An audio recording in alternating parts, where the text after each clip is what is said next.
सुनेत्रा पवार उपमुख्यमंत्री, पार्थ राज्यसभेवर। राष्ट्रवादीच्या नेत्यांचा फडणवीसांना प्रस्ताव।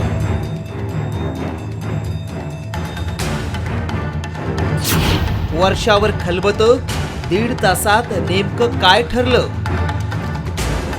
एकीकडे अजितदादांच्या अकाली एक्झिटचा धक्का आणि दुसरीकडे राजकारणाची अपरिहार्यता। यामुळे राज्यात दादांचा राजकीय वारसदार कोण असा सवाल उपस्थित होतोय। अजितदादांच्या पत्नी आणि खासदार सुनेत्रा पवार यांना राज्याच्या उपमुख्यमंत्रीपदी नियुक्त करण्याची मागणी पक्षाच्या जिल्हाध्यक्षांपासून मंत्री आणि आमदारांपर्यंत सर्वच जण करतायत। वरच्या नेत्यांनी पण त्या कुटुंबाला न्याय द्यावा हीच माझी इच्छा आहे। ते कोणाला द्यावा, काय द्यावा, ताईला द्यावा, त्यांच्या कुटुंबाला द्यावा, पण त्या कुटुंबात द्यावा। अनेकांचं म्हणणं होतं का आता सुनेत्रा वहिनींना उपमुख्यमंत्रीपद दिलं पाहिजे, उपमुख्यमंत्री केलं पाहिजे। वर्षानुवर्ष आज दादांनी केलेलं काम, पवारसाहेबांनी केलेलं काम, सुप्रियाताईंनी केलेलं काम किंवा ह्या पक्षातल्या प्रमुखांनी केलेलं काम हे एकदमच त्याला ब्रेक करणं किंवा एकदम ब्रेक होणं हे कुठंच कोणाला म्हणजे पसंत नाही आहे। दरम्यान राष्ट्रवादीच्या प्रमुख नेत्यांमध्ये आणि मुख्यमंत्री देवेंद्र फडणवीसांमध्ये वर्षा बंगल्यावर तब्बल 1.5 तास बैठक झाली। या बैठकीत सुनेत्रा पवारांना उपमुख्यमंत्री करा असा प्रस्ताव राष्ट्रवादीनं फडणवीसांना दिल्याची माहिती सूत्रांनी दिली आहे। तर या बैठकीनंतर जनभावनेचा आदर करून उपमुख्यमंत्री पदाचा निर्णय घेणार असल्याची प्रतिक्रिया राष्ट्रवादीचे कार्याध्यक्ष प्रफुल्ल पटेलांनी दिली आहे। सुनेत्रा वहिनी पवार यांचा कुठलाही आज आम्ही नावाची चर्चा केली नाही, पण ते आमच्या अंतर्गत विषय आहे।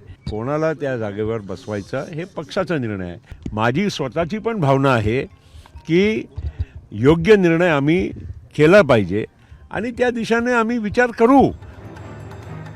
दुसरीकडे पार्थ पवारांना केंद्रात राज्यसभेवर पाठवून दिल्लीत पार्थ आणि महाराष्ट्रात वहिनी असा नवा सत्तेचा फॉर्म्युला राबवणार असल्याची चर्चा आहे। यामागे जी कारणं आहेत त्यातलं पहिलं कारण म्हणजे पक्षाला एकसंध ठेवण्यासाठी राजकीय वारसा पवार कुटुंबातील व्यक्तीकडेच राहील आणि दुसरं म्हणजे बारामतीच्या संघटनात्मक बांधणीत सुनेत्रा पवारांचा वाटा मोठा आहे। त्यामुळे सुनेत्रा पवारांकडे सूत्र दिल्यास कार्यकर्त्यांमध्ये विश्वासाचं वातावरण कायम राहील। सुनेत्रा पवारांचा राज्यातील आणि राष्ट्रीय स्तरावरील नेत्यांशीही चांगला संपर्क राहिलाय।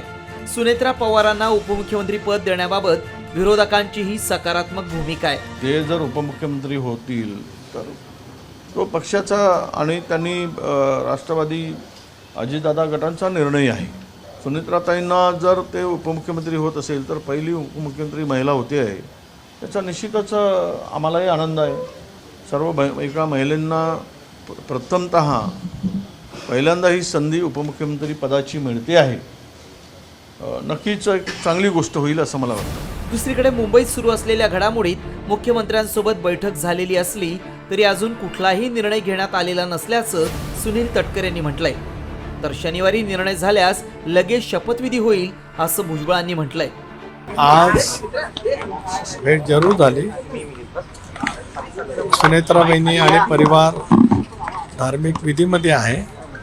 धार्मिक विधी झाल्याच्या नंतर आम्ही सर्व परिवाराशी सुद्धा चर्चा करू आणि मग त्या संदर्भातलं जे काही चर्चा आहे ते आम्ही ठरवू। जनतेच्या मनातलं, आमच्या आमदारांच्या मनातलं, वहिनींच्या सोबत बोलणं, परिवाराशी बोलणं हे आमच्या सर्वांच्या दृष्टिकोनातून अत्यंत महत्त्वाचं आहे, संवेदनाशील आहे। उद्या मला वाटतं की जे विधानमंडळाचे जे सदस्य आहेत आमचे MLA MLC सगळं त्यांची मीटिंग बोलवलेली आहे। उद्याची मीटिंग ही CLPची मीटिंग आहे, CLPचा नेता ठरवण्याची आणि कदाचित एकमत झालं आणि सगळी व्यवस्थित झालं तर उद्या शपथविधीसुद्धा होऊ शकतो। जिल्हा परिषद आणि पंचायत समितीच्या निवडणुका अवघ्या काही दिवसांवर आलेल्या असतानाच अजित पवारांच्या अकाली निधनानं कार्यकर्त्यांमध्ये एक पोकळी निर्माण झाली आहे। पक्षाला, कार्यकर्त्यांना सावरण्यासाठी राष्ट्रवादीच्या नेत्यांना या संदर्भात लवकरात लवकर निर्णय घ्यावा लागणार आहे। ब्युरो रिपोर्ट, साम TV न्यूज।